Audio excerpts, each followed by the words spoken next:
Lanjut.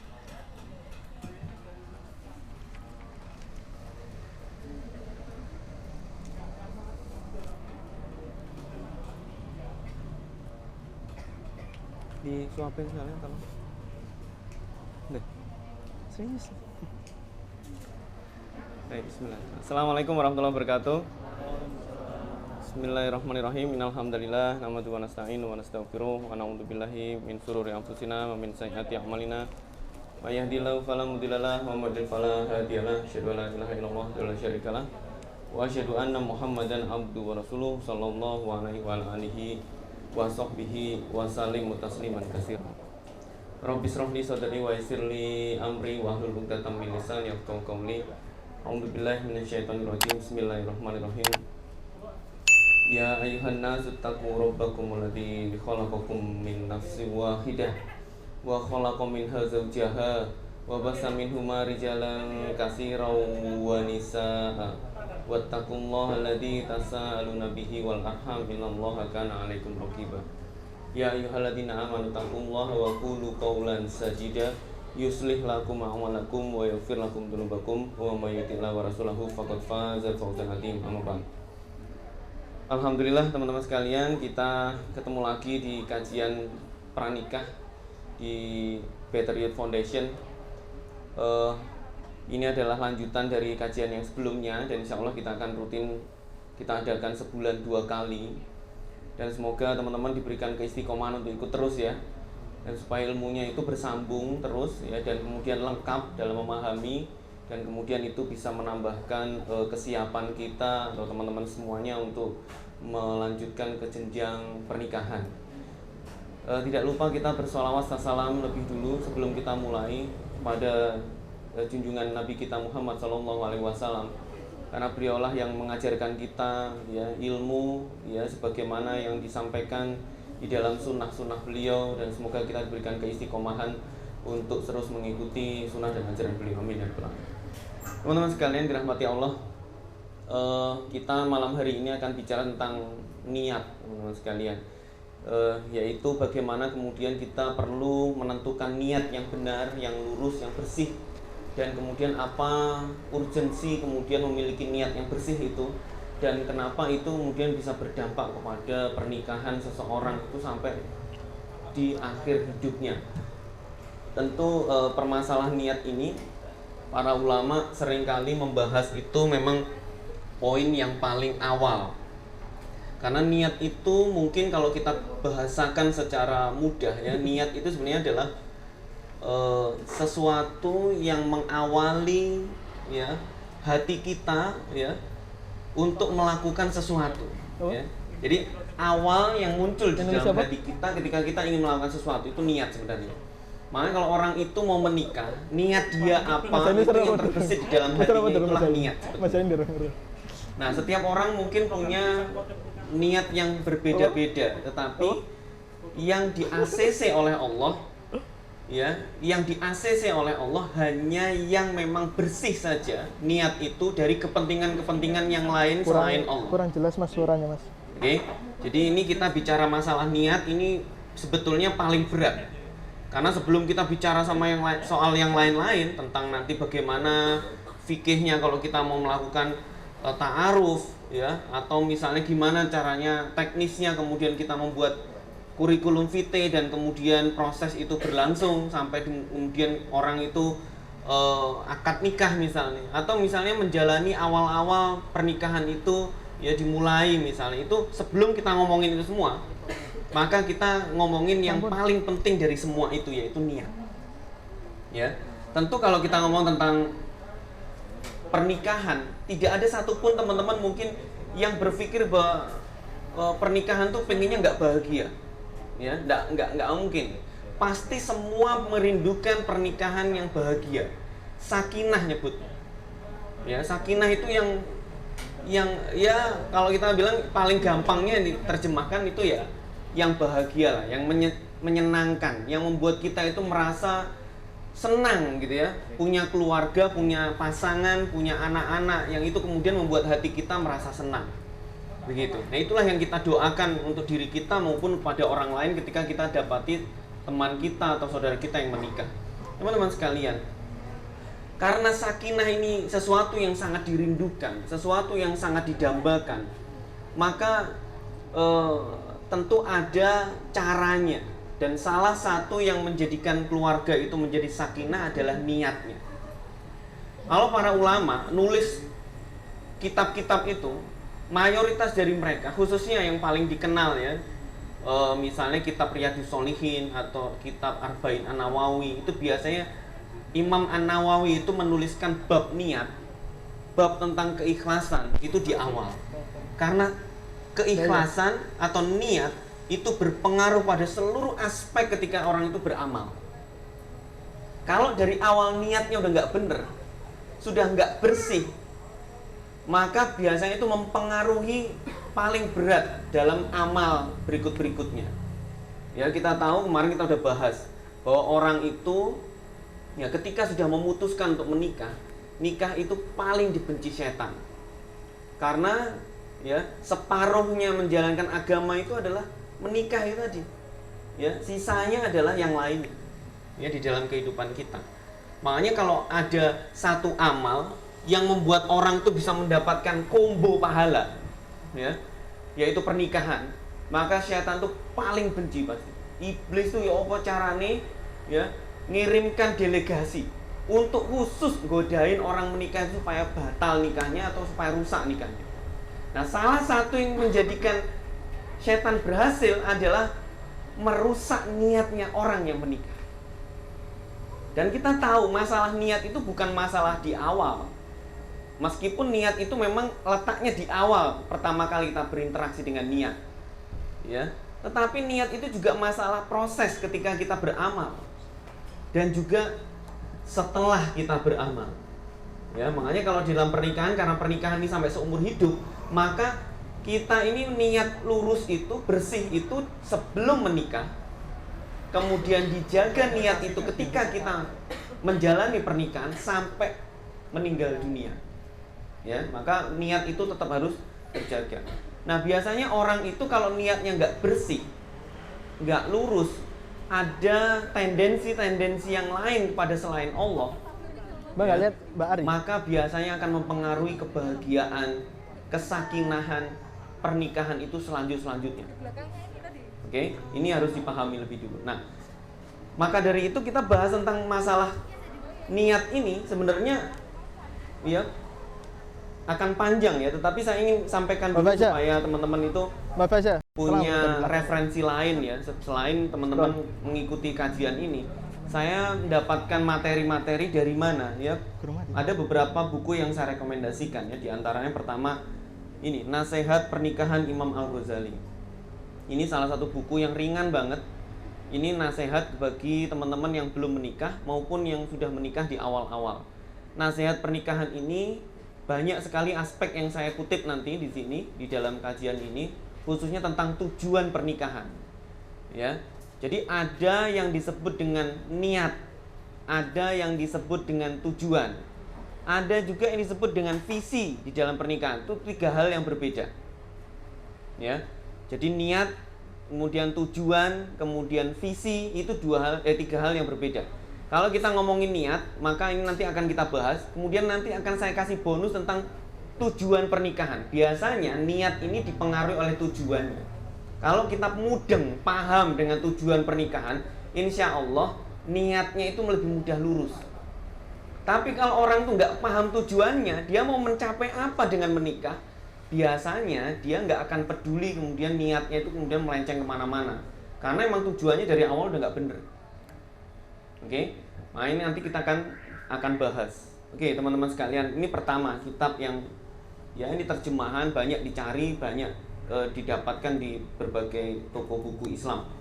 Kemudian ada buku yang ditulis oleh Pustaka Nabawiyah ini, diterbitkan oleh Pustaka Nabawiyah, ditulis oleh Ustadz Budi Azhari LC bersama dengan ustadz-ustadz yang lainnya. Judulnya Kemanakah Kulabuhkan Hati Ini. Ini paling cocok ya untuk dimiliki oleh yang belum menikah. Ya, oleh yang belum menikah. Kriteria pasangan yang ideal segala macam. Nanti kalau ada kajian saya tentang itu, saya banyak ambil referensi dari buku ini. Jadi kriteria calon istri ideal. kriteria calon suami ideal. Kemudian bagaimana menentukan visi pernikahan, semuanya dari sini. Ya. Nanti ini akan dilengkapi dengan buku beliau, Ustaz Budi Azhari juga, Inspirasi dari Rumah Cahaya. Ini juga boleh. Ini buku ini saya tidak tahu apakah masih diterbitkan atau tidak, tapi buku ini sangat recommended. Terutama bagi teman-teman yang ingin mengilmui, ya, ingin mengilmui tentang keluarga, khususnya bagi yang masih beginner banget. Kan kita itu seringkali kalau menikah itu, menikahnya bonek. Ya, bonek itu aja gak duwe ilmune tapi wani. Iya kan? Lah iya, kita itu seringkali begitu. Belum tahu cara didik anak, tapi wis wani gaya anak. Ini gampangnya kayak gitu aja, ya. Anaknya bonek. Nanti kalau sudah punya anak, istrinya hamil, kemudian punya anak, bingung. Iki terus diapa nih? Cara ngopeni piye? Cara didik sebagaimana yang diajarkan dalam Islam nggak ngerti. Baru ikut ngaji. Ya iya nek tergerak untuk ikut ngaji. Kalau enggak, yowis ngawur gitu didiknya. Nah, kalau generasi kita, teman-teman yang hadir hari ini tidak melakukan perbaikan, maka mau generasi yang kita rindukan nanti menjadi umat Islam yang lebih baik dari kita, kemudian menjadi pemimpin-pemimpin bangsa, kemudian menyelesaikan seluruh problem-problem di masyarakat. Terus kapan kita temui generasi kayak gitu? Kalau kita mengilmui pernikahan itu baru ketika kita dihadapkan dengan problem. Justru seperti teman-teman yang masih jomblo-jomblo ini, ya, itu saatnya kita mengilmui itu dengan cepat. Ya. Kemudian juga kalau masalah gejolak-gejolak, ya, teman-teman yang belum menikah, kemudian gimana caranya mengontrol itu, ya kan? Itu pemahaman tentang diri. Sebagaimana remaja itu seharusnya dia memahami dirinya, kenapa dia punya gejolak kepada lawan jenis dan sebagainya. Silahkan baca buku ini, Remaja Antara Hijaz dan Amerika. Ini juga bukunya Ustadz Budi Azhari. Jadi buku-buku yang tadi saya rekomendasikan itu adalah buku-buku yang biasa saya baca, saya ulang-ulang. Saya nggak ngerti berapa puluh kali saya baca buku-buku ini, ya. Teman-teman sekalian, saya katakan seperti ini karena kita punya tanggung jawab itu mendidik, ya. Mendidik itu bukan 2 minggu sekali. Kalau jaga pertemuan ini 2 minggu sekali, gak pinter-pinter teman-teman sekalian. Jadi perlu semangat yang lebih nekat, ya, untuk mendapatkan ilmu yang lebih luas, ya, di sumber-sumber yang lainnya, ya, seperti itu. Oke, kita lanjutkan. Baik, teman-teman sekalian. Nah, tentang masalah niat, semakin bersih niat kita, orang itu kalau menikahnya niatnya bersih, maka dia berarti melibatkan Allah dalam pernikahan dia. Ya. Jadi kalau niatnya itu bersih, berarti dia melibatkan Allah dalam pernikahan dia. Kalau dia melibatkan Allah, berarti dia membawa Allah dalam seluruh problem yang dihadapi ketika pernikahan. Ya. Jadi problem-problem pernikahan itu Allah akan ikut menyelesaikan. Nah, tetapi kalau niatnya nggak bersih, maka dia sengaja tidak melibatkan Allah di dalam pernikahan dia. Karena niatnya itu selain pada Allah. Allah itu kalau ada orang beramal, tetapi tujuannya bukan untuk mendapatkan ridho Allah, ya berarti dia sengaja tidak melibatkan Allah di dalam urusan dia. Karena niatnya bukan untuk Allah. Itu. Nah, menikah itu begitu. Kalau orang itu niatnya bersih, bersih itu berarti tidak kotor, tidak dikotori oleh sesuatu selain Allah. Ya. Gitu. Nanti kita akan bahas yang biasa ngotori niat itu apa. Ya, tapi kita akan fokus tentang bagaimana pentingnya orang itu memiliki niat yang bersih di dalam menikah. Ya. Jadi ini, kalau orang itu niatnya bersih, maka dia libatkan Allah. Sebaliknya, kalau orang itu niatnya kotor, maka dia, ya, tidak melibatkan Allah.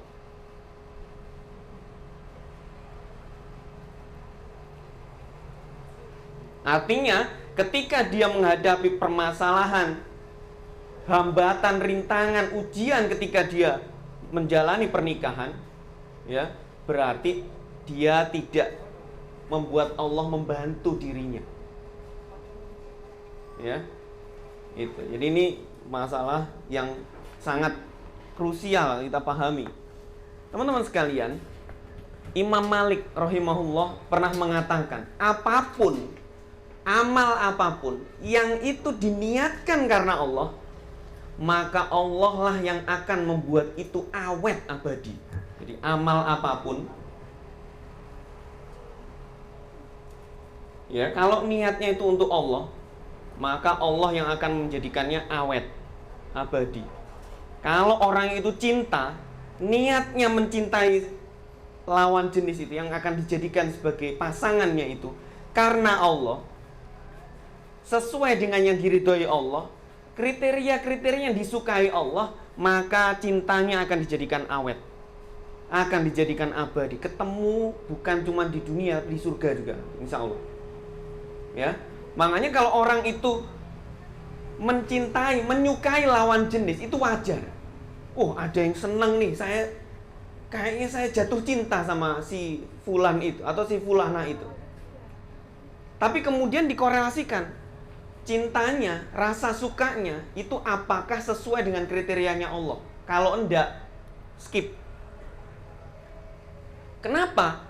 Karena kita mau libatkan Allah. Kalau Allah nggak suka, berarti niat kita mencintai seseorang itu bukan untuk mendapatkan ridhonya Allah. Gampangnya begitu. Makanya niat ini sangat krusial. Orang bisa jadi di awal dia muncul perasaan kepada lawan jenisnya, tetapi ketika dia niatkan perasaan itu untuk Allah, dia akan langsung ngecek apakah yang dia lakukan, perasaan yang muncul dalam hatinya itu kemudian sejalan dengan apa yang Allah ridhoi. Kalau enggak, langsung skip. Ya, kalau enggak langsung skip. Karena kalau dia teruskan berarti niatnya memang bukan pada Allah. Ya, karena apa? Karena Allah jelas enggak suka. Ya, akhlaknya enggak baik. Ternyata dia sholatnya bolong-bolong, tapi kita suka, kita naksir, kita pengen punya pasangan dia. Kalau kita nekat teruskan, maka kita sengaja tidak melibatkan Allah dalam urusan kita. Ya. Tetapi kalau kita kemudian mendapati nih orang kriterianya persis seperti yang diajarkan di dalam Islam, ya, dia ternyata akhlaknya baik, agamanya, akidahnya, ibadahnya baik, ya, wawasannya tentang agama bagus, ya, maka kriteria itu Allah sukai, maka aku lanjutkan, ya, prosesku dengan dia. Seperti itu, sesimpel itu. Oke, teman-teman sekalian.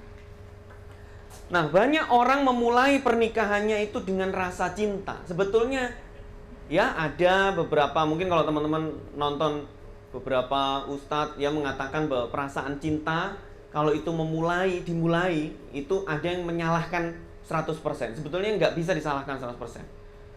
Ya. Lawan jenis itu kalau kita kemudian ada perasaan muncul suka, itu hal yang biasa. Tetapi teman-teman sekalian, kalau kemudian itu dibingkai dengan ridhonya Allah, maka dia boleh dilakukan atau diteruskan perasaan itu dengan proses-proses yang syar'i. Tetapi kalau dia memulai perasaan cinta itu, ternyata objek, sasaran atau lawan jenis yang dia suka itu ternyata Allah kriteria nggak suka, maka jangan diteruskan. Itu kalau diteruskan, ya, dia akan memulai sesuatu yang sesuatu itu Allah tidak ridho, yang kemudian itu berdampak kepada proses-proses yang berikut-berikutnya. Seolah-olah bahagia.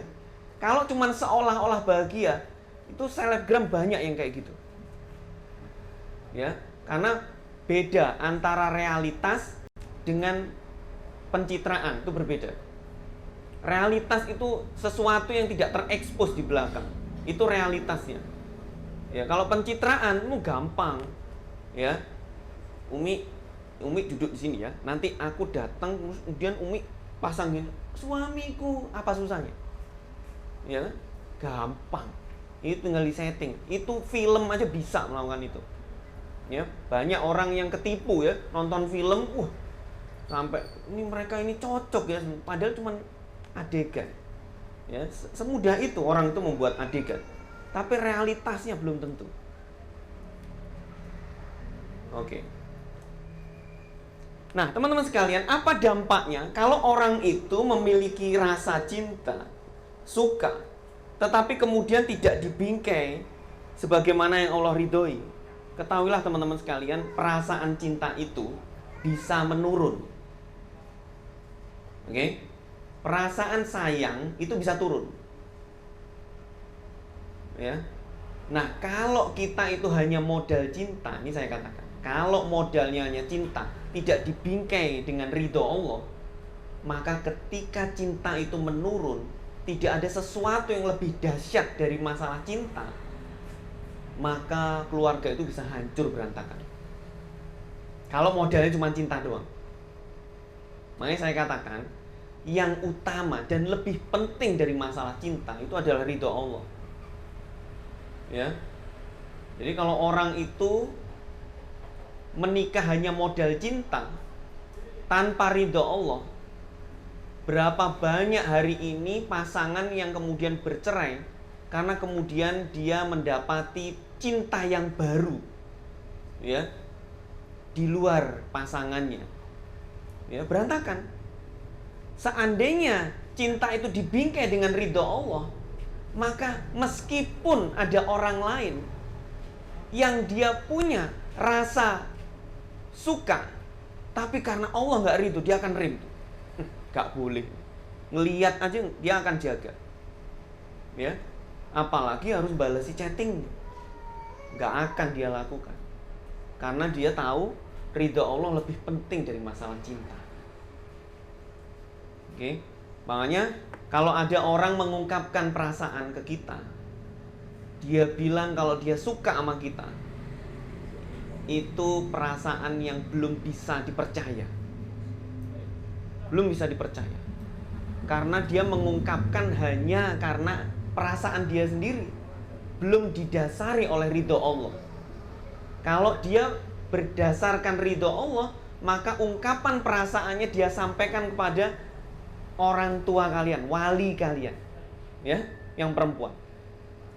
Dia berani berproses itu dengan cara yang syar'i, gentle dia. Maka itu dia menjaga perasaannya di dalam naungan ridhonya Allah. Oke? Jadi paham ya untuk masalah perasaan. Jadi kalau perasaan itu baru hanya muncul suka saja, maka itu nggak bisa kita percaya. Karena perasaan semacam itu mungkin bisa dia lakukan, dia bisa ungkapkan kepada orang selain kita. Wow, berapa banyak orang gampang ngomong kayak gitu. Betul enggak? Iya. Banyak orang ngomong bisa kayak gitu. Ya. Orang yang ini kita harus tahu ya, kelemahan perempuan itu adalah digombali laki-laki. Ya. Kelemahan perempuan itu digombali laki-laki. Sewenengnya setengah mati kalau digombali. Makanya kelemahan terberatnya perempuan itu harus diwaspadai. Setiap ada ungkapan laki-laki mengungkapkan dirinya, perasaannya kepada kalian yang perempuan, maka itu indikator dia nggak bener. Jangan dipercaya. Kelemahan laki-laki kita tahu, visual. Ya kan? Visual. Maka perempuan yang cenderung menampilkan kecantikannya kepada laki-laki, biasanya itu akan menjatuhkan hatinya laki-laki itu. Ya, makanya kita tahu bahwa itu kelemahan. Ya, maka laki-laki harus hati-hati dengan visual. Ya, makanya kalau perempuan itu justru yang menampilkan dirinya secara visual itu, ditonjolkan visualnya, itu berarti dia sedang menonjolkan kepada banyak laki-laki. Ya, maka sebaiknya nggak usah dipilih. Karena perempuan itu semakin dia terjaga kehormatannya, semakin mulia dia. Sehingga visual tentang dirinya, tentang kecantikannya, itu akan dia simpan. Yang bikin orang itu penasaran. Yang mana hanya orang yang mau menikahi dia saja yang boleh melihat ketika nador. Oke? Seperti itu. Nah, ini teman-teman sekalian, makanya apakah boleh Ustadz stalking orang yang kita suka? Boleh nggak? Ya. Ayo, ada yang bisa jawab nggak? Boleh nggak stalking orang yang kita sukai? Boleh. Bener nih, boleh. Seneng lah kalau saya bilang boleh. Waduh. Ya. Ini. Saya itu ya, saya udah pernah cerita di pekan lalu ya, di pertemuan yang lalu. Saya berhenti memfollow akun perempuan kecuali saudara saya atau istri saya atau anak saya perempuan. Udah. Sisanya saya enggak.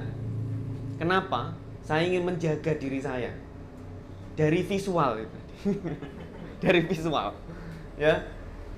Kenapa begitu? Ya, saya tahu gitu ya bahwa laki-laki semuanya pasti kelemahannya di visual. Makanya saya nggak mau nyoba-nyoba begitu. Apakah saya bisa stalking? Wow, bisa banget. Meskipun temanya bukan masalah suka gitu, bukan. Tapi kan boleh sebenarnya. Ini ada pembicara perempuan misalnya. Saya lihat-lihat akunnya. Nah, teman-teman sekalian, sebatas kita ingin mengetahui ya profil dia apakah pantas untuk kita pilih, sampai di batas itu boleh. Tapi itu tidak lama-lama teman-teman sekalian. Nek isu awan sore bengi stalking, ya kan? Selama berbulan-bulan, ya, itu namanya bukan, motifnya bukan itu, bukan mau deketin, bukan. Itu motifnya karena ya itu aja, pengen lihat aja. Ini nggak baik.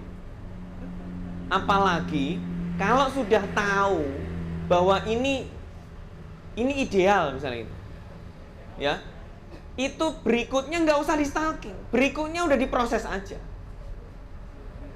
ya. Kalau ketemu nggak ideal, ternyata ciri-cirinya Allah nggak ridho, ya kan, maka langsung skip, ya, langsung skip, unfollow, ya kan, gitu. Jadi sesimpel itu. Orang itu boleh melihat akun, tetapi dia punya motif yang baik. Motifnya hanya ingin meng-cross check, betulkah dia pas dengan pilihan saya, dengan kriteria yang Allah suka. Kalau Allah nggak suka, ya wis, langsung di skip, gitu. Oke? Jadi teman-teman sekalian nggak boleh ya masuk ke akunnya cuma pengen lihat-lihat aja, ya, kepo, lihat komen-komennya, ya, gitu. Nanti dia nge-like siapa aja ya, gitu. Komen yang mana yang dia like? Nah ini nih. Nanti yang komen, ada yang komen, Masya Allah Uhti, wah iki. Halo, sopo iki? Siapa profilnya? Gitu. Nah kita kalau motifnya kayak gitu, nggak bener nih. Ya, nggak bener. Ya. Nah teman-teman sekalian, ya, ini sekaligus kita belajar tentang menjaga kehormatan diri. Ya, bagi yang laki-laki pun begitu. Laki-laki itu juga punya tanggung jawab untuk menjaga kehormatan. Yang perempuan juga demikian. Makanya ini sebenarnya adalah membentuk pemahaman supaya teman-teman itu tidak mudah supel dengan lawan jenis. Ada orang yang sukanya komen dengan lawan jenis, ada lawan jenisnya komen, kemudian dia komenilah balik, kemudian dia komen lagi, komennya balik, pakai emoticon misalnya gitu, emoticonnya yang lucu-lucu kayak gitu. Ya, kalau kayak gitu teman-teman sekalian, ya berarti ya mungkin ada yang lebih baik lah, ya, cari yang lain yang lebih baik. Ya, tapi bukan berarti terus kemudian dia nggak bisa lebih baik. Ya, dia mungkin memang waktunya masih belajar, ya, it's okay, nggak apa-apa. Ya, tapi bagi teman-teman yang ingin mendapatkan pasangan yang baik, yang nggak gampang bikin fitnah ketika sudah menikah, yaitu mereka-mereka yang kalau berinteraksi dengan lawan jenis itu tidak mudah terbuka, nggak gampang. Insya Allah aman kayak gitu. Ya, kalau maaf, misalnya akunnya isinya foto dia pas lagi gitu, ya.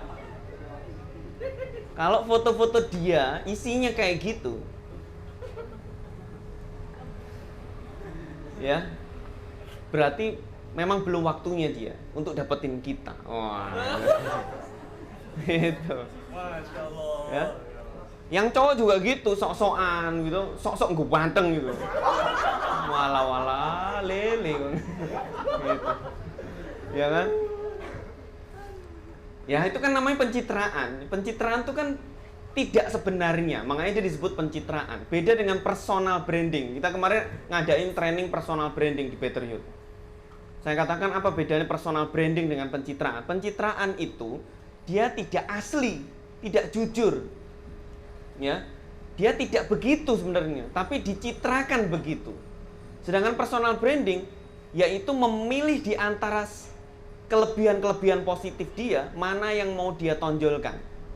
Supaya orang bisa mendapati kita itu punya expertise, punya keahlian, dan kemudian tanggung jawab sosialnya itu connect dengan ahlinya. Kayak gitu aja. Jadi itu personal branding. Nah, kalau pencitraan kayak gitu.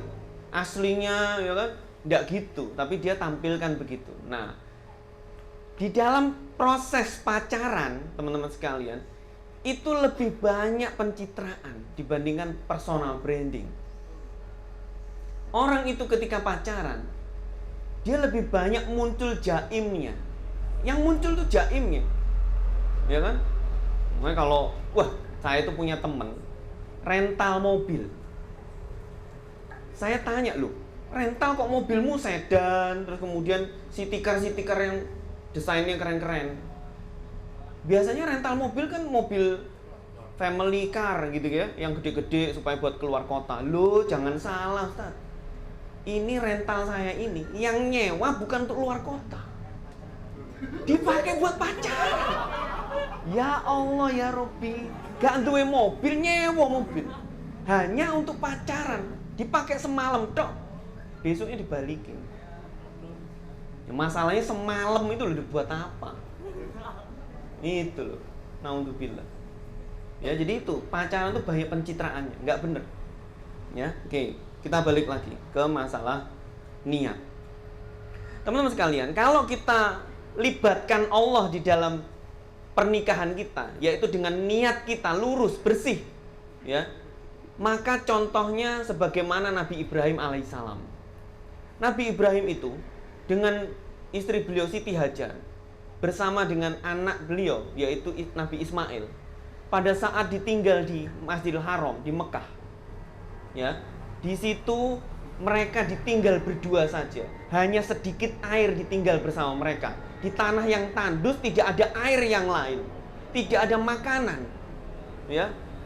Kemudian Nabi Ibrahim meninggalkan mereka, balik lagi ke Syams, ke Palestina.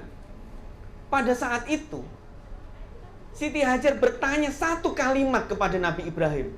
Apa yang ditanyakan? Apakah ini perintah Allah? Nabi Ibrahim jawab, iya. Maka langsung connect semuanya. Ini perintah Allah. Niat menikah adalah untuk taat kepada Allah. Aku punya anak pasti dijaga oleh Allah karena aku libatkan Allah di dalam pernikahanku. Paham ya? Sehingga apa yang terjadi? Seluruh apa yang dilakukan oleh Siti Hajar dijadikan amalan ketika haji. Ya kan? Jadikan amalan. Teman-teman sekalian, ya, itulah contoh orang itu kalau melibatkan Allah di dalam pernikahannya. Meskipun kondisinya nggak ideal, meskipun kondisinya tidak wah, ya, tidak lengkap semuanya, banyak kekurangan dan bahkan nggak mungkin orang itu bisa tinggal di sebuah tanah yang sangat tandus, tidak ada makanan dan airnya hanya sedikit saja.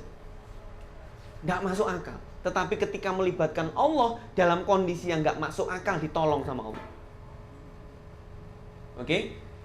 Pada saat kita menjalani rumah tangga, akan ada masalah yang akan menguji kita. Ketika kita taat pada Allah, masalah itu akan datang.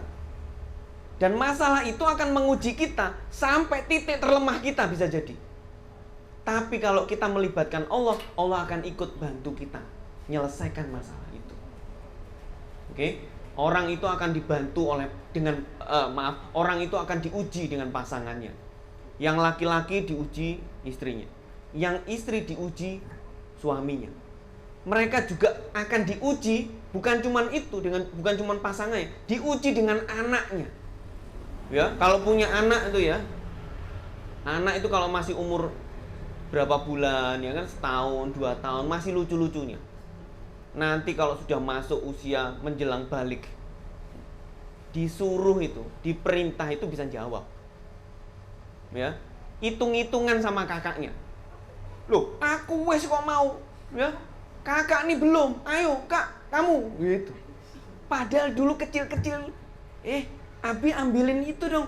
Ya, langsung duk ambil. Ambilin itu dong, duk ambil. Seneng diperintah itu. Yo nek wis arep balik, diperintah itu hitung-hitungan. Tadi aku sudah ngepel. Mas ini belum apa-apa. Ayo Mas, kamu Mas. Gitu. Ya. Oke, ujian lagi. Makanya kita ini diuji macam-macam. Nanti diuji lagi dengan mertua. Iya kan? Diuji dengan mertua. Jangan dikira mertua bukan ujian. Mertua itu ujian. Bayangkan ketika kita sudah tahu ilmunya, ya kan? Udah tahu ilmunya, udah ngaji di Better Youth tuh sampai sekian bulan, sekian tahun, ikut terus. Ya, sehingga idealisnya luar biasa. Aku nanti kalau punya anak, bakal tak didik begini. Tak wejangi begini, tak nasihati begini. Wah, dia harus jadi orang yang seperti ini. Wah. Bareng ketemu mertua, ya kan? Ya kan? Punya idealisme kita. Awalnya anak dinasehati, "Nak, nanti ya di sini kalau waktunya duha, sholat duha, ngaji." Ya, siap, Ma, siap. Gitu ya. Nanti sama mertua waktunya begini diajak kemana gitu ya, diajak main kemana gitu ya. Nanti kalau yang masih kecil-kecil apalagi itu, yang kecil-kecil tambah godaannya luar biasa. Ya, nah jangan minum es ya kan, nanti tenggorokannya sakit. Ya nanti batuk ya, ada bakul es lewat, ting ya, nangis, ini es gitu ya. Ya kan? Nanti kita udah bilang, udah dibilangin sama Abi, nggak boleh kan? Nanti tenggorokannya sakit. Kalau tenggorokannya sakit nanti nangis nanti malah. Enggak, aku tapi pengen dikit aja gitu ya. Mertua datang, piro sih, piro, wong esai lho, tukokno iku anakmu lho. Cuma medite karo anake gitu. Ya Allah, kene wis ngandani wis alon-alon dingonokno, buyar langsung. Jadi parenting sudah kita pelajari luar biasa, buyar sama orang tua. Gitu. Nah, itu tantangan kita. Ujian itu. Nah, nanti yang begitu-begitu itu teman-teman sekalian, kalau kita libatkan Allah, beres. Dijaga sama Allah. Ya. Hal-hal yang gak ideal, yang gak sempurna dari pasangan kita, ya kan, dilengkapi sama Allah. Nabi Ibrahim itu idealnya sebagai seorang ayah, itu kan harusnya punya kesempatan yang banyak untuk mendidik anak. Tapi Nabi Ismail itu seumur hidupnya hanya ketemu 4 kali sama Nabi Ibrahim. Gak ideal kan? Tapi anaknya jadi nabi, ya kan? Akhlaknya mulia, ketauhidannya luar biasa, taatnya sama Allah luar biasa. Padahal cuman ketemu 4 kali. Kenapa begitu? Karena melibatkan Allah. Teman-teman sekalian, kalau kita itu melibatkan Allah, hal-hal yang kurang dan tidak ideal itu akan Allah lengkapi, akan Allah jaga. Ya, akan Allah jaga. Nih, teman-teman sekalian. Kemudian contoh yang lain. Ibunda Khadijah itu menikah dengan Nabi. Itu awal-awal ketika Nabi diangkat sebagai rasul ketika itu kondisinya tidak ideal. Bayangkan, ya, Ibunda Khadijah itu anaknya banyak. Anaknya banyak, ngopeni anak itu cukup banyak menyita waktu. sampai Ibunda Khadijah itu belum pernah meriwayatkan hadis sama sekali. Beda dengan Ibunda Aisyah. Ibunda Aisyah itu meriwayatkan hadis paling banyak di kalangan Sahabiyah, para sahabat perempuan, dibandingkan dengan sahabat perempuan yang lain.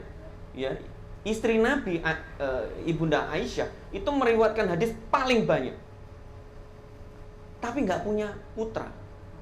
Ya, sedangkan Ibunda Khadijah pada saat awal-awal Nabi diutus, itu rumahnya itu dipakai buat orang dikit-dikit bertamu, nanya tentang Islam, dijelaskan Nabi, nanti sebentar lagi ada tamu lagi kayak gitu. Terus kayak gitu. Ya, sehingga nggak sempet itu merasakan kehidupan bersama Nabi itu yang bermesra-mesraan yang panjang selama Nabi diajak ketika Nabi diutus sebagai Rasul. Ya, itu nggak ideal. Tetapi Allah berikan kebahagiaan. Hatinya itu diberi sakinah. Keluarganya, anak-anaknya dijadikan anak-anak yang soleh dan solihah. Ya, ini luar biasa. Ya, sehingga dakwah Nabi itu lancar. Sehingga sampai Nabi itu ditanya siapa istri yang paling cinta, itu Khadijah. Gitu. Ini luar biasa, teman-teman sekalian. Makanya kalau kita melibatkan Allah dari sejak awal, kita itu berniat untuk menikah, maka dampaknya itu akan berkelanjutan sampai pernikahan itu ditutup dengan usia. Ya, seperti itu. Oke. Kemudian ya, kita kasih contoh niat yang bagaimana yang dikatakan tidak bersih itu. Ya kan? Contohnya seperti apa? Supaya kita tuh konkret. Ya, kadang orang tuh kalau nggak dikasih konkret tuh nggak paham. Ya, saya kasih konkret saja. Orang menikah yang niatnya nggak bersih itu yang kayak apa? Yang kotor itu yang bagaimana? Kita tahu bahwa orang itu kalau niatnya bukan kepada Allah, pasti kepada selain Allah. Dan pasti biasanya terkait dengan urusan duniawi, itu pasti. Ya, apa contohnya? Misal, ada orang menikah, niatnya itu supaya bisa mendapatkan kekayaan dari calonnya. Ada yang kayak gitu? Ada. Wih, suwoge. Aku pengen menikah sama dia. Akhirnya dirayu-rayu, ya. Kemudian mencuri-curi perhatian, ya kan, supaya ya caper bahasanya, ya. Gitu, supaya suka orang itu, kemudian dinikah. Ya, jadi sampai kayak gitu. Ya, ada orang sampai, ini mohon maaf ya. Ya ini kita memang nggak tahu hatinya bagaimana. Kadang kita itu mikir, kok iso sih si ini sama si itu, gitu ya. Oh, pancene sing iki soge pantesan, gitu ya. Kita nggak nuduh memang, ya.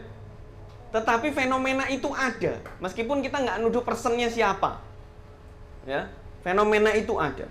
Kemudian yang kedua, ada orang itu menikah karena pengen pamer. Ada nggak? Pamernya pamer kekayaan.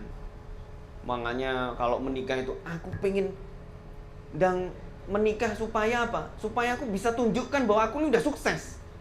Wah, pernikahannya digelar di gedung yang paling mewah, dengan I.O. yang paling terkenal, dengan undangan paling banyak, dengan catering yang paling mahal, dan lain sebagainya, untuk menunjukkan bahwa pernikahannya, ya, itu menunjukkan bahwa kesuksesan dia luar biasa. Jadi nikah aja udah motifnya kayak gitu. Ya.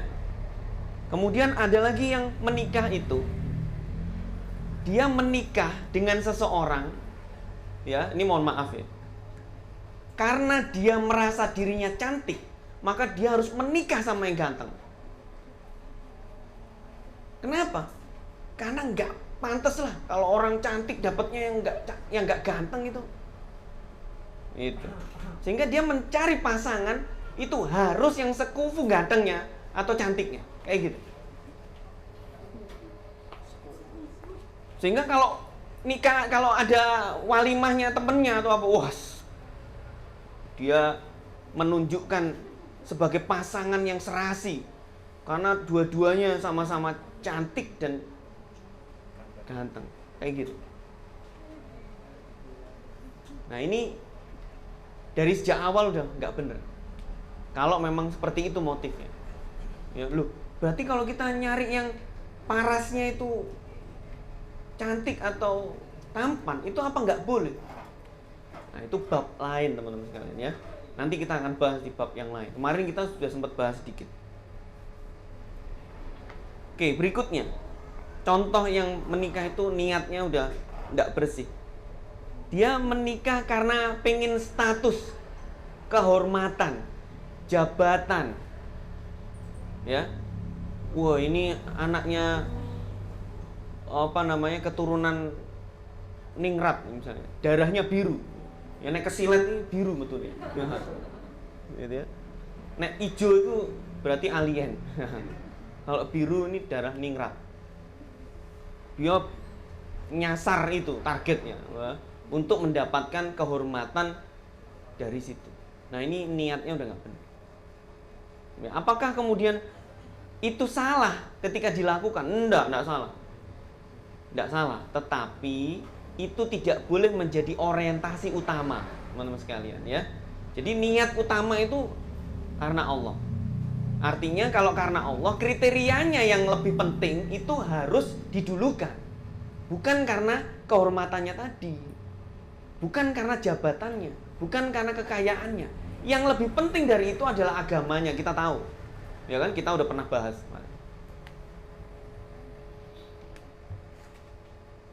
Oke. Baik, itu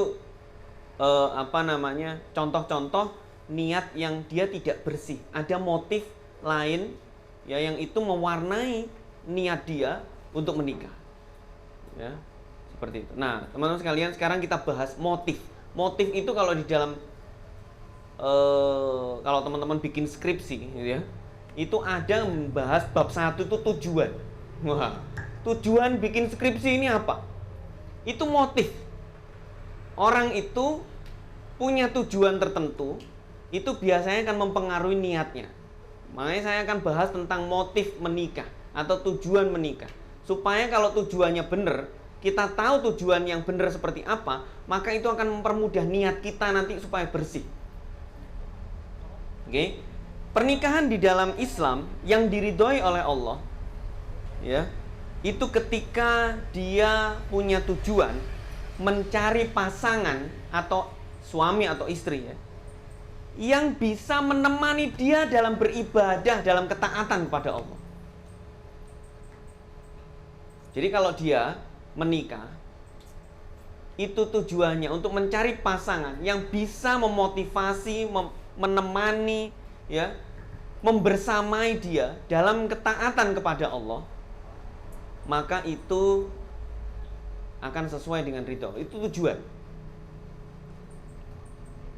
Ya. Maka teman-teman sekalian, kalau kita menikah dengan orang yang dia itu ingin menikahi kita itu karena aku kalau nggak sama kamu, aku jadi nggak semangat ibadah, nggak usah dinikahi tambahan.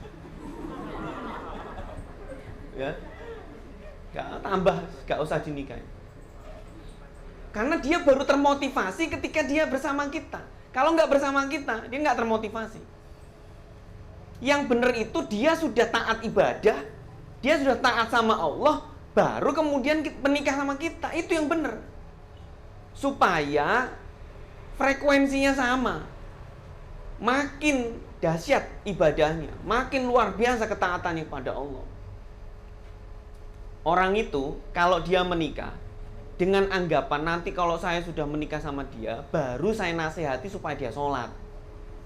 Itu bonek namanya. Bondonekan. Dia kira hidayah itu dia yang ngasih.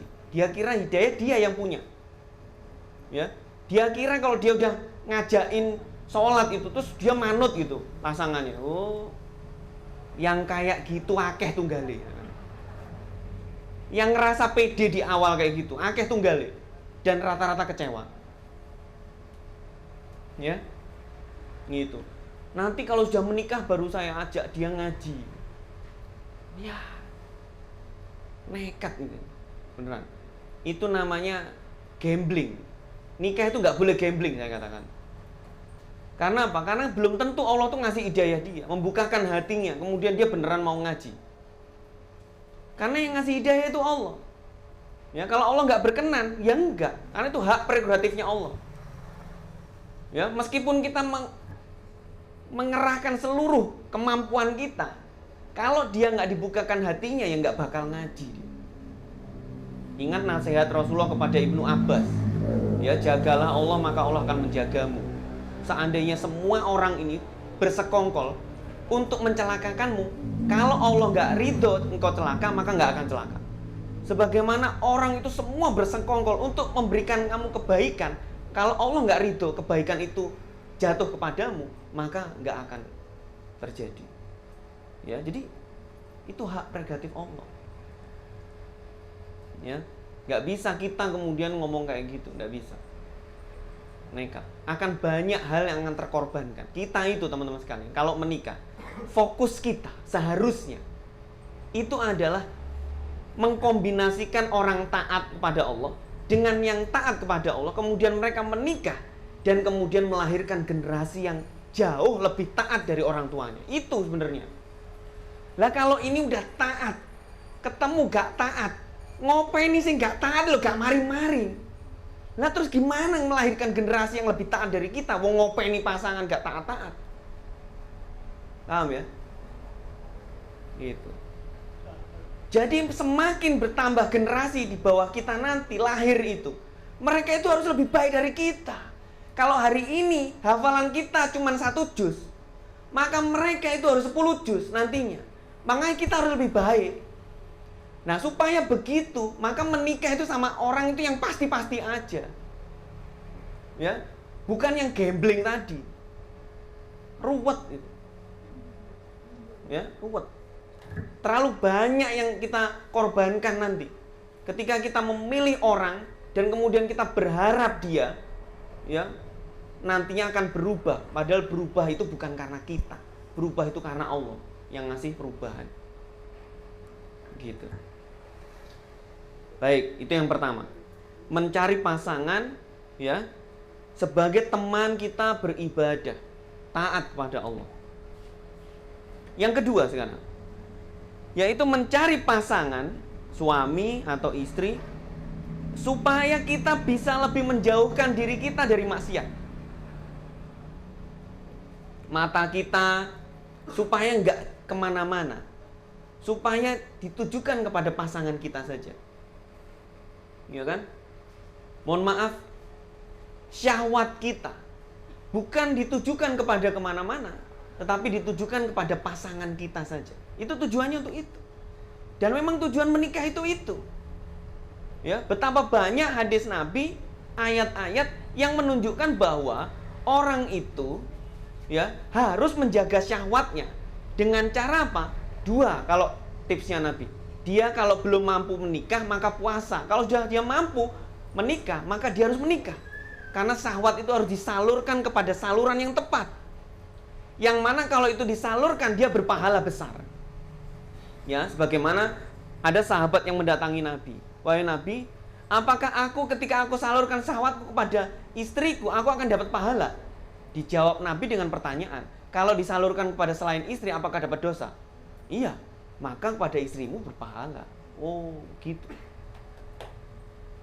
Nah, Islam itu, teman-teman sekalian, adalah agama yang tidak menutup saluran itu. Kan ada agama lain, untuk bisa taat 100% itu, nggak boleh menikah malahan. Ditutup salurannya. Ya. Itu, kalau orang itu fitrahnya diberi syahwat, kemudian ditutup salurannya, tambah gak karu-karuan. Hancur itu hidupnya. Tetapi Islam gak gitu. Islam itu diberi saluran yang tepat, supaya disalurkan ke saluran yang tepat, dan itu menjadi motivasi yang luar biasa. Sehingga pernikahan itu, orang itu ya, mohon maaf, ini ulama banyak itu yang mengutip, ketika orang itu sudah melakukan hubungan seksual dengan istrinya, mohon maaf, itu semakin dia itu fokus dengan pekerjaan yang baik-baik.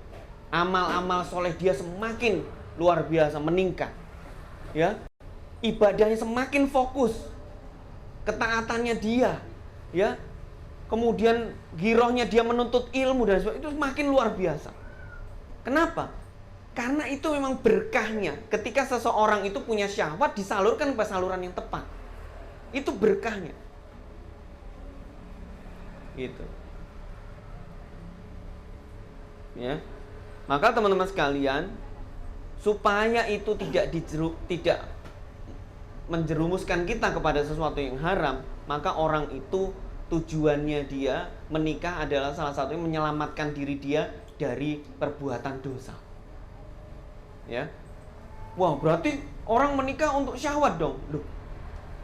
Ya, memang ini salah satu tujuannya untuk menghindarkan diri kita menyalurkan syahwat kepada yang haram. Makanya disuruh menikah supaya disalurkan kepada yang halal. Gitu.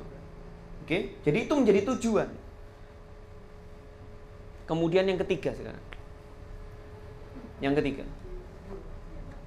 Teman-teman sekalian, yang ketiga yaitu kita punya tujuan menikah itu untuk melahirkan keturunan-keturunan yang mereka solihah. Dan kemudian mereka punya kontribusi berjuang di jalan Allah, menyebarkan syiar-syiar agama ini kepada orang-orang di sekitarnya. Itu tujuan menikah, ya. Orang itu ketika menikah dia punya anak. Anak ini dididik jadi soleh. Tapi dia soleh itu ada dua aspek. Ada soleh individu, soleh pribadi, dan ada soleh sosial namanya. Ketika dia soleh menjadi soleh pribadi, maka itu ibadah-ibadah personalnya dia, sholatnya, ngajinya, ya kan, zikirnya, taubatnya kepada Allah, keikhlasannya dan sebagainya. Tapi kalau soleh sosial, itu kontribusi dia kepada orang di sekitarnya. Dia bantu orang lebih banyak, ya, dia bebaskan hutangnya orang lebih banyak, membantu anak yatim, ya, menyelamatkan orang-orang yang ditimpa bencana dan sebagainya. Itu soleh sosial, itu baru lengkap. Nah, orang yang kayak gitu ini akan memperbaiki generasi itu lebih luar biasa nanti berikutnya. Semakin kita punya banyak anak yang solih dan kualitasnya kita jaga, maka itu akan menggembirakan hati Nabi, menggembirakan hati Nabi. Itulah kenapa Nabi mengatakan, ya, menikahlah karena aku menyukai, ya, umatku nanti di hari kiamat itu dalam kondisi banyak. Maksudnya menikah itu ya punya anak. Gak ada orang menikah itu gak pengen punya anak. Itu gak bener berarti tujuan menikahnya. Oke? Gak bener orang menikah tapi gak pengen punya anak. Itu gak bener. Ya, child free itu godaan setan. Itu pemikiran iblis. Iya kan? Karena tujuan menikahnya dipotong sama dia, supaya boleh gak punya anak. Orang itu kalau sudah fitrahnya, ya, dirusak oleh iblis, perempuan jadi gak pengen punya anak, maka dia tujuan menikahnya sudah rusak. Padahal tujuan menikah itu adalah supaya dapat keturunan. Dan keturunan itulah yang kemudian melanjutkan tongkat estafet kita menyebarkan kebaikan kepada orang-orang di sekitar kita. Ya, seperti itu. Teman-teman sekalian, ya, motif-motif yang tadi, tujuan-tujuan yang tadi, itu kalau kita lihat betapa urgennya, dan kemudian itulah yang kemudian menjadikan nikah itu menjadi wajib.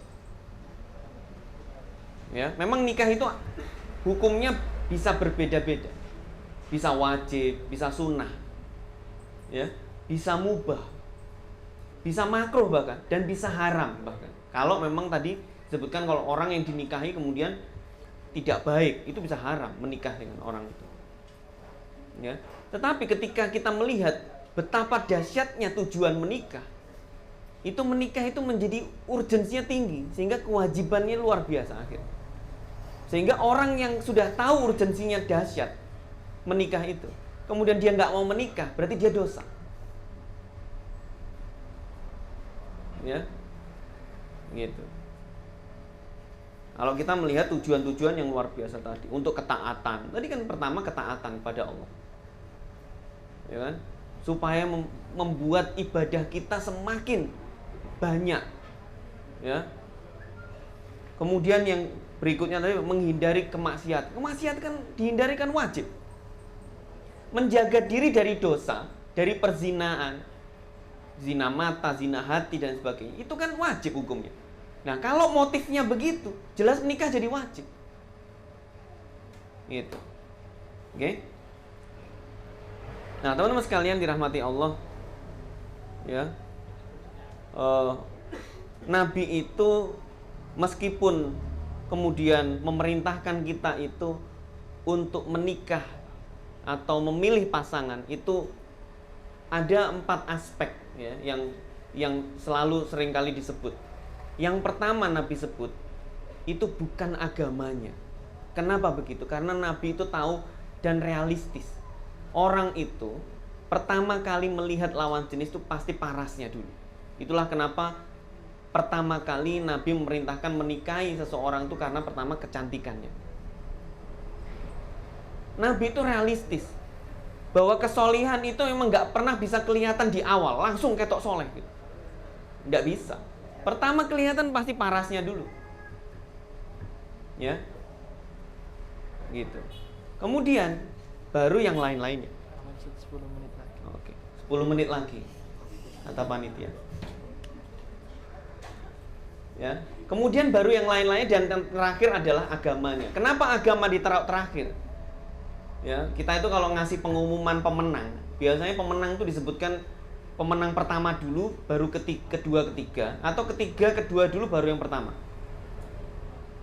Ketiga, dua dulu, baru yang pertama. Karena yang paling penting, paling utama itu harus jeder di terakhir, ya kan? Begitu. Tetapi Nabi realistis bahwa orang itu pasti akan melihat parasnya dulu. Ya, sehingga orang itu kalau sudah mau menikah, kemudian dia belum pernah melihat parasnya, Nabi itu memerintahkan untuk lihat. Makanya suatu ketika ada seorang sahabat ditanya Nabi, ya, kamu mau menikah? Iya. Sudah mau menikah? Udah pernah lihat belum calonmu? Belum. Loh, ya lihatan. Disuruh Nabi lihat. Ya. Kemudian dilihat wajahnya, dilihat parasnya, ya kan? Baru kemudian pernikahan itu dilangsungkan. Teman-teman sekalian, kenapa? Ada apa harus lihat parasnya? Ya, karena supaya muncul rasa perasaan dalam hatinya itu jadi suka, jadi tertarik. Karena ini penting, teman-teman sekalian. Ya, bayangkan kalau ada orang tuh sama sekali gak butuh fisik sama sekali. Waduh, sama sekali gak pengen delok wis, pokoknya meremang wis. Gak iso kayak gitu, teman-teman sekalian. Ya, orang itu kalau nazar itu, ya, ketika tukeran biodata, ya, pada saat tanya jawab itu, calonnya boleh menutup wajahnya, tetapi kalau sudah srek itu dibuka, dilihat wajahnya. Seketika dilihat akan muncul rasa suka, atau kalau nggak suka itu akan menjadi pertimbangan dia nanti. Nggak harus jelek atau cantik loh ya. Kadang-kala dia nggak cantik, tapi kalau dilihat ya suka aja. Nah, itu akan memantapkan hatinya. Kalau mantep lanjut, nggak mantep ya nggak lanjut ya rapopo. Gitu. Oke, jadi ini melihat calon pasangan itu sunnah hukumnya. Ya, maka teman-teman sekalian, ya, itu tadi ini menjadi dalil ya bahwa ya seseorang itu ya bukan berarti terus kemudian menikah itu sama sekali tidak mempertimbangkan masalah paras. Ya. Keelokan wajahnya atau misalnya postur tubuhnya. Makanya postur ini bukan kemudian auratnya, bukan ya. Tingginya misalnya. Ya. Itu perlu. Ya. Jadi kalau kita hanya lihatnya di foto, ya bareng Ketemu tiba loh, endi? Loh, nggak gitu. Nanti jadi kecewa dia. Ya setelah akad baru tahu. Lah, kecewa nanti. Ya. Jadi yang dilihat. Ya. Tujuannya untuk itu, supaya srek hatinya. Oke? Baik. Itu aja yang ingin saya sampaikan pada malam hari ini. Semoga yang sedikit ini bisa bermanfaat buat kita semuanya. Teman-teman sekalian, berikutnya sesi apa nih? Tanya jawab selain Ustaz. Oke. Tapi ada mau pesan-pesan yang saya sampaikan? Udah disiapin kertas? Sudah. Oke, sip. Saya serahkan kepada MC, silahkan. Baik, sekarang Ustaz Aditya Rahman. Nah, luar biasa ya materi yang disampaikan oleh Ustaz tadi. Ada quotes yang saya dapat tadi ya. Bahwasanya kalau pernikahan didasari oleh cinta, ketika bertemu cinta di luar nikah, maka berantakan pernikahan tersebut. Akan tetapi kalau pernikahan didasari ridha Allah, kalau cinta di luar nikah tadi caranya dapatnya pakai ridha Allah, nggak apa-apa. Gitu tuh nggak ya? Enggak ya? Enggak ya? Enggak. Oh enggak ya. Baik. Teman-teman, setelah ini akan ada sesi tanya jawab. Namun sebelum itu ada beberapa hal yang ingin saya sampaikan. Tolong disimak baik-baik. Teman-teman panitia, operator. Oke. Kita tunggu sejenak ya. Teman-teman, di sesi tanya jawab nanti akan ada dua opsi. Yang pertama untuk teman-teman yang kepingin langsung speak up, tanya, boleh. Nanti akan kami berikan kesempatan. Kami berikan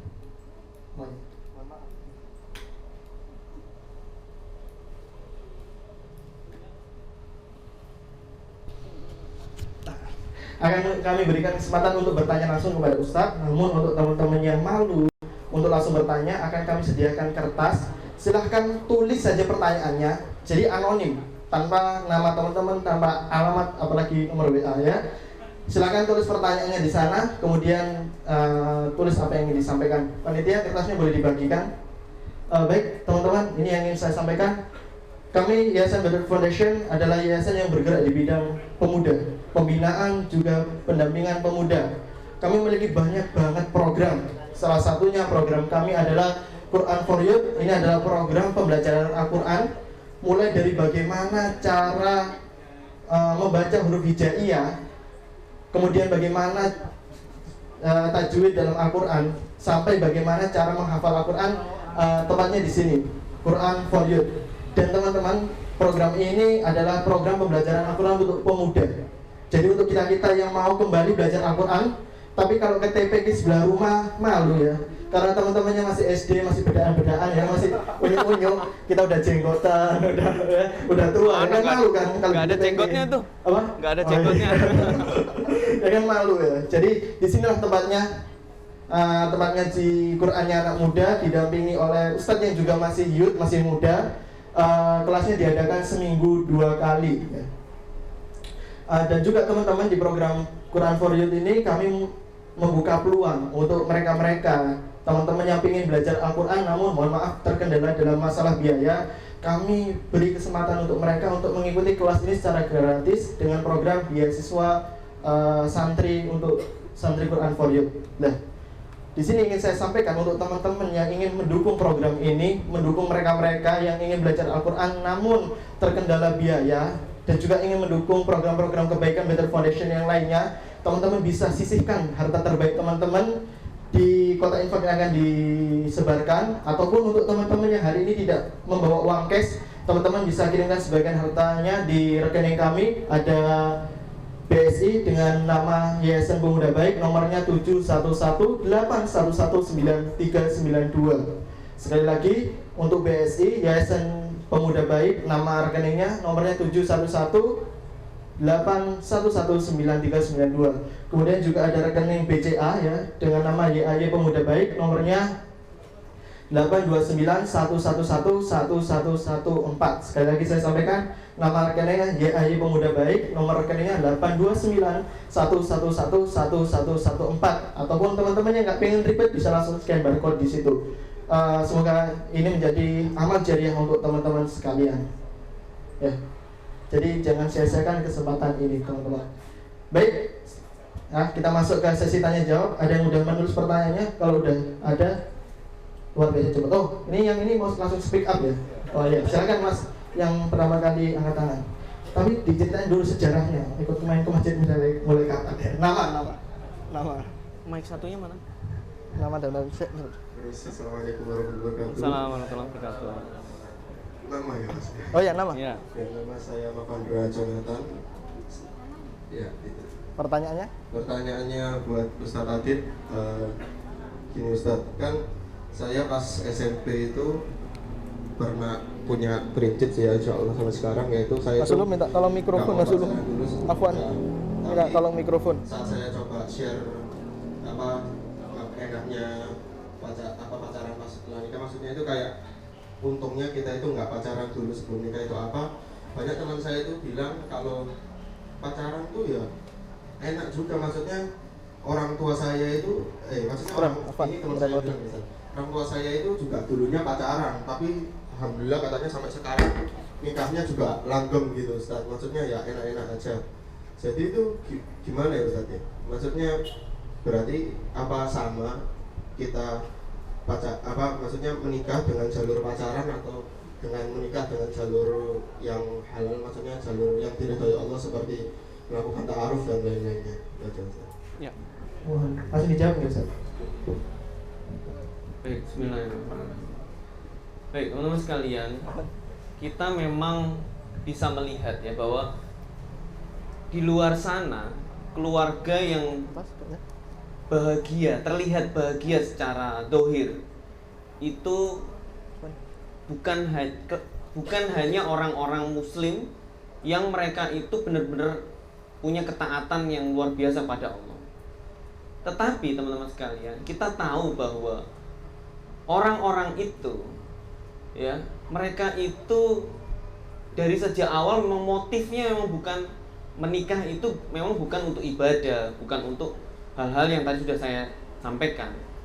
Tapi kan kita tahu bahwa konsep istidraj itu di dalam Al-Quran luar biasa disampaikan dalam Al-Quran ya, bahwa kita itu jangan pernah silau dengan apa-apa yang dilakukan oleh mereka ya, orang-orang kafir, orang-orang yang tidak taat pada Allah, bahwa mereka itu kenapa dibiarkan begitu, karena kelak mereka akan lebih diberatkan lagi ketika di akhirat.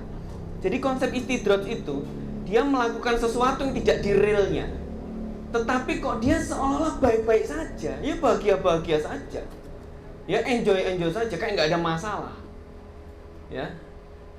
Tapi kan yang namanya balasan Allah itu kan memang nggak cuma hanya di dunia. Ada orang yang dibalas langsung di dunia, ada balasan Allah itu yang dipending dulu sampai nanti di akhirat. Nah, orang-orang istidraj ini adalah mereka-mereka yang balasannya di dunia memang dipending. Dia nggak ngerasain dan dia bersenang-senang dengan sesuatu yang jauh dari Allah itu tadi. Dia merasa dirinya baik-baik saja dengan tidak taat pada Allah. Tetapi kita kan tahu konsep itu sangat-sangat membahayakan. Ya, sehingga bagi kita ya terserah kamu kalau memang kamu memilih jalan itu. Bahwa yang hak itu sudah jelas, yang batil juga udah jelas. Maka saya yakin bahwa apa yang diajarkan Allah dan Rasulnya itu sesuatu yang hak, dan kalau itu dijalankan itu sudah sebuah kepastian saya akan dapat kebahagiaan di dunia maupun di akhirat. Tetapi kalau kamu mungkin hari ini bisa mendapatkan kebahagiaan, tapi kebahagiaan itu konsepnya belum tentu betul-betul dari Allah. Bisa jadi kebahagiaan itu hanya istidraj dari Allah. Allah sebetulnya hanya sedang mending saja, tinggal boomnya saja nanti ya keburukan itu akan menimpa, naudzubillah.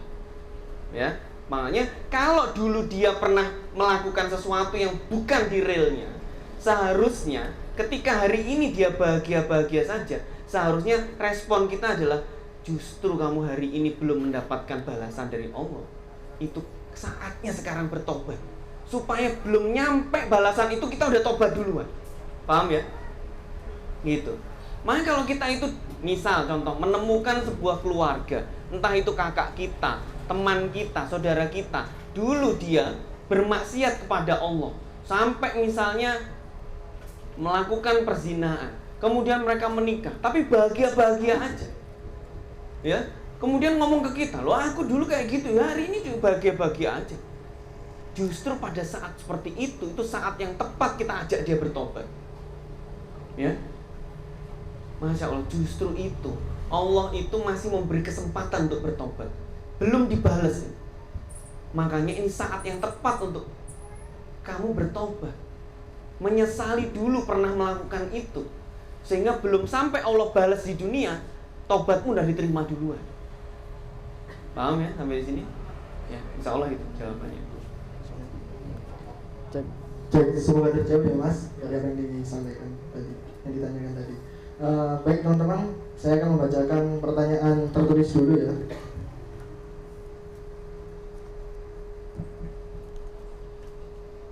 Cek, sudah nyala.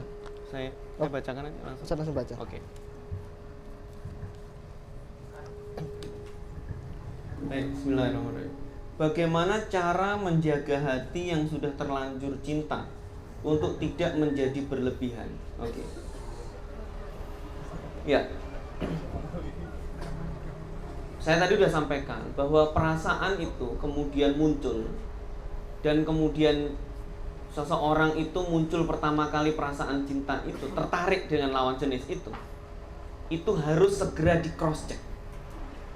Apakah perasaan itu sudah ditujukan kepada orang yang tepat? Itu yang pertama. Jadi sikap kita kalau muncul perasaan pada lawan jenis, pertama yang harus di cross check adalah apakah perasaan itu sudah tepat ditujukan pada orang yang tepat, yang diridhoi Allah kriterianya. Itu yang pertama. Yang kedua, apakah perasaan itu ditindaklanjuti dengan perbuatan yang diridhoi Allah. Nah, kalau ternyata ditindaklanjuti dengan perbuatan yang tidak diridhoi Allah, maka perasaan itu harus segera dihilangkan atau dihentikan saja. Perasaan boleh tetap ada, tapi dihentikan, ditahan. Ya. Ada orang suka tetap, tapi itu ditahan. Ya, ditahan. Sampai kemudian kesempatan dan seluruh hal yang kita siapkan untuk kemudian diridhoi Allah itu datang, maka lakukan baru. Sampaikan dengan cara yang diridhoi Allah, diproses dengan cara yang diridhoi Allah, baru boleh dilakukan. Tapi kalau kita belum bisa memproses dengan cara yang diridhoi Allah, maka sebaiknya ditahan saja. Ya, orang itu kalau jodoh ketemu kok nanti. Kalau nggak jodoh ya nggak ketemu. Mau diperjuangkan, sebagaimana tadi saya sudah sampaikan. Kalau kita itu mengerahkan seluruh tenaga kita, pikiran kita, semua orang ini membantu kita untuk ngegolkan bahwa dia adalah jodoh saya. Kalau Allah nggak ridho itu jodoh kita, ya nggak akan ketemu. Ya, itu aja konsepnya.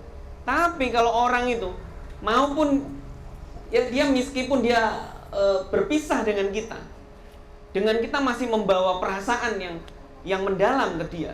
Tapi kalau kita tahu ini belum waktunya dan Allah belum ridho karena belum bisa diproses, mungkin karena umurnya emang belum layak dan sebagainya, ya, maka meskipun berjauhan nanti ketemu itu, ya. Jadi inilah ya. Jadi sikap kita kalau sudah terlanjur punya perasaan, pertama di cross check apakah orangnya ini tepat, ya, sesuai yang diridhoi Allah. Yang kedua, apakah kemudian ditindaklanjuti dengan perbuatan yang diridhoi oleh Allah juga. Kalau enggak, maka jangan diteruskan. Contoh misalnya ditindaklanjuti dengan saling chatting, itu sudah enggak diridhoi Allah, enggak boleh, jangan diteruskan. Ya, jangan diteruskan. Kalau mereka anak better youth, tinggal bilang sama saya saja.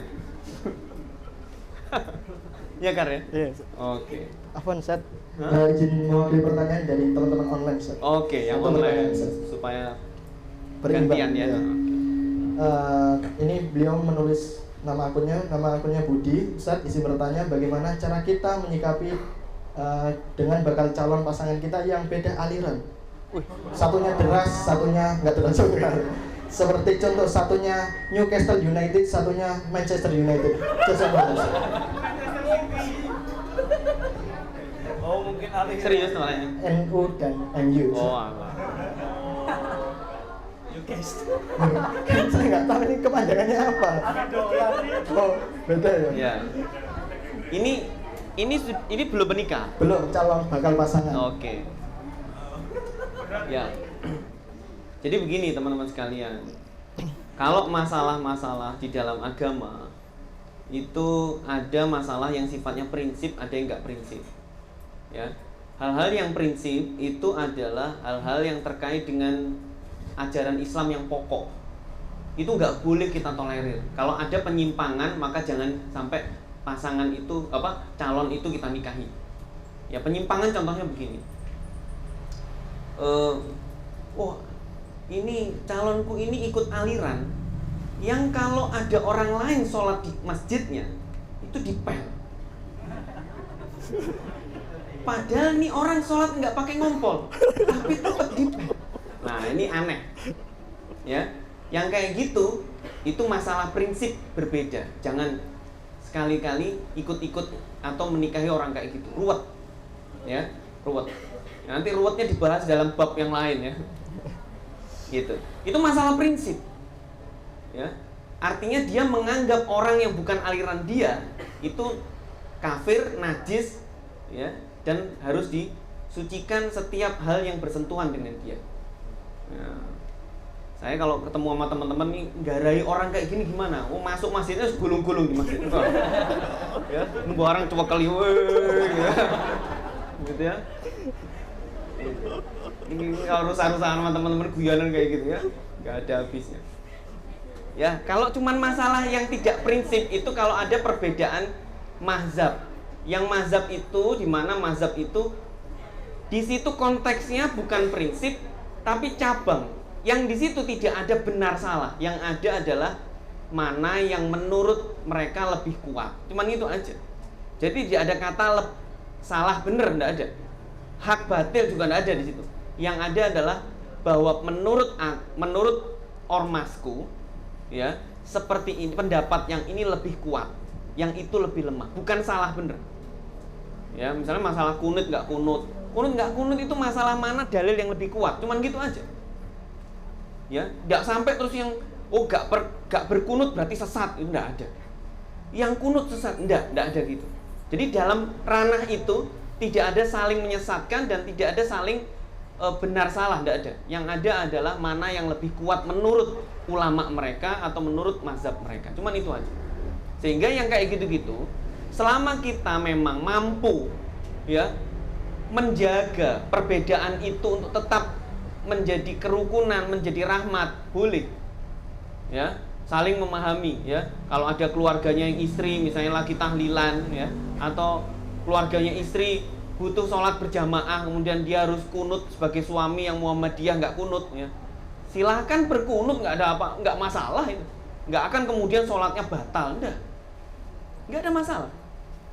Kalau misalnya yang suami Muhammadiyah kemudian istri sholat di keluarganya suami kemudian nggak pakai kunut, ya nggak usah sujud sahwi, nggak apa-apa. Ya, biasa saja. Saya kalau sholat di Masjid NU waktunya kunut ya kunut. Ya, sebagaimana Imam Syafi'i kunut ya saya hargai. Karena itu bukan masalah prinsip. Ya, jadi masalah yang bukan prinsip jangan diprinsip-prinsipkan. Sehingga nanti jadi perpecahan, tidak boleh. Ya, seperti itu. Saya kembali ke sini ya. Ini pertanyaan banyak banget nih sampai subuh nih. Waduh. Ya, saya pernah melihat sepasang suami istri sedang mengalami pertengkaran. Pertengkarannya terkait seorang istri yang memaksa untuk diizinkan untuk ikut kajian, namun melalaikan anak-anaknya pada saat itu karena anaknya masih bayi dan balita. Bagaimana hukumnya? Apakah kajian yang diikuti istri tersebut malah berdosa? Iya. Ya, malah berdosa. Jadi, kita itu kalau ingin melakukan kebaikan, maka melakukan kebaikan harus dengan cara yang baik dan timing yang baik. Ya, caranya kebaikan tuh jelas bahwa ngaji jelas itu berpahala. Tetapi ketika kita ngaji itu tanpa ridho suami, kemudian meninggalkan tanggung jawab, kemudian timingnya nggak tepat, kemudian kita tetap ngeyel mau melakukan itu menjadi masalah, itu menjadi dosa. Ya, ilmunya juga mau dipaksain nggak akan berkah. Gitu. Ya, jadi ini jawabannya seperti itu misalnya. Ya. Baik, kemudian selanjutnya, bagaimana caranya kita tahu permasalahan dalam proses menuju pernikahan adalah sebuah cobaan atau petunjuk untuk tidak lanjut? Bagaimana pendapat Ustadz tentang long distance marriage? Wah, ini baru lagi nih, Ustaz. Kenapa? Baru lagi. Baru. Jadi kalau ada masalah dalam proses menuju pernikahan, mana yang itu cobaan, mana yang itu petunjuk untuk tidak dilanjutkan? Ini pertanyaan pertama. Jadi gini, bedanya petunjuk dengan cobaan itu adalah ketika kita berada di koridor yang benar, iki soleh, iki solehah, ya kan, niatnya lurus, ini lurus, ya, tawakal kepada Allah luar biasa, kemudian diuji oleh Allah. Nah, itu baru namanya ya ujian, cobaan. Karena dua-duanya dalam kondisi taat, niatnya udah bener, maka itu cobaan, ujian.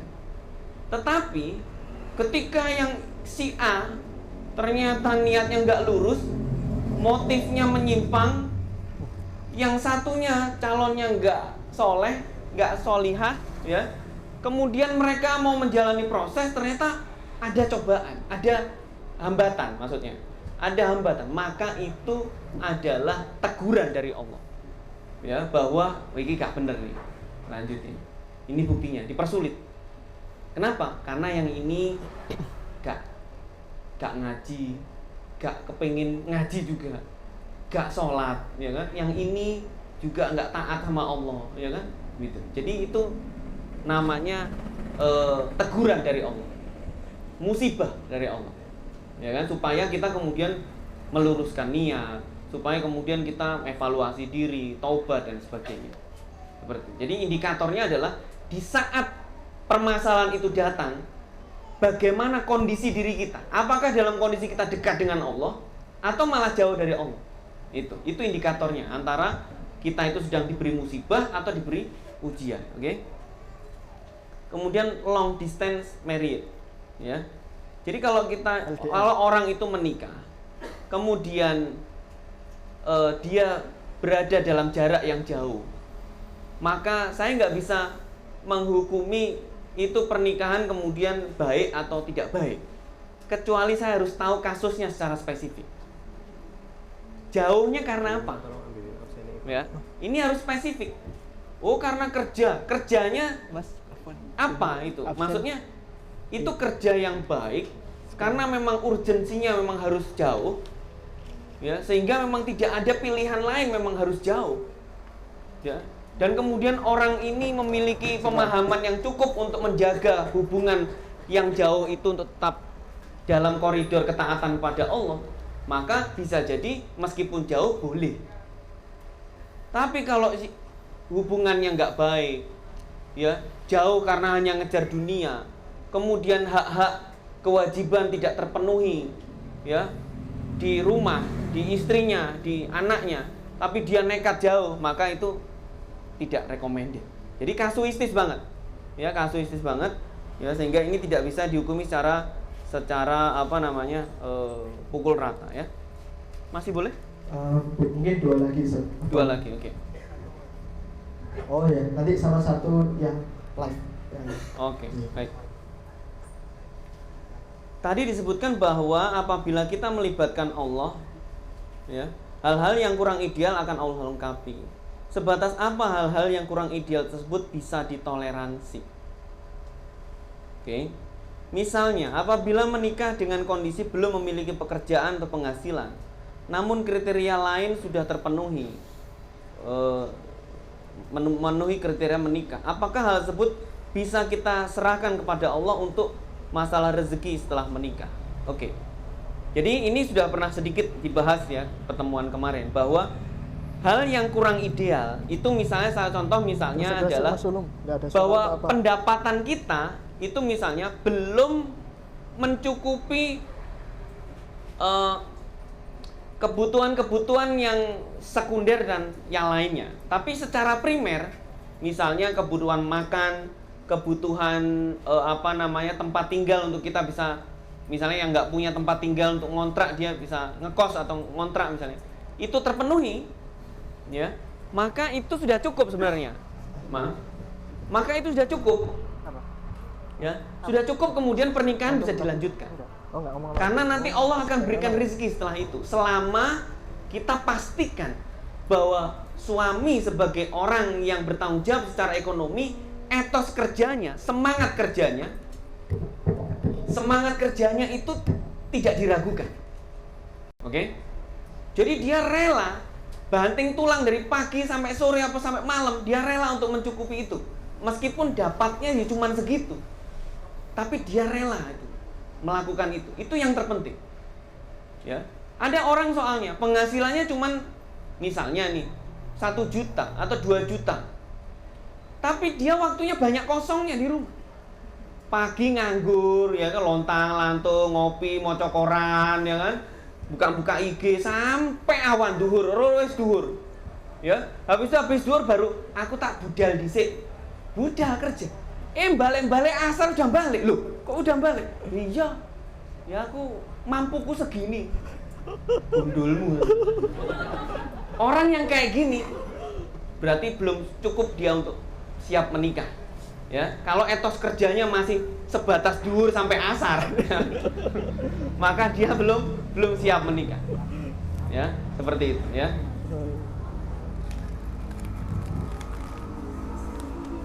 Kertasnya gede, pertanyaan ini cuma saiprit. Ya, salah satu contoh pernikahan dikatakan haram itu yang bagaimana? Wah, ini. Ya, contoh pernikahan yang haram.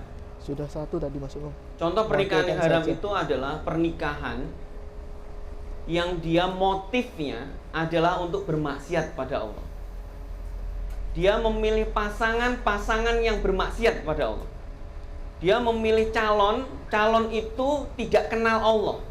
Maka menikahi calon itu yang nggak kenal Allah itu hukumnya haram. Ya, seperti itu gampangannya begitu.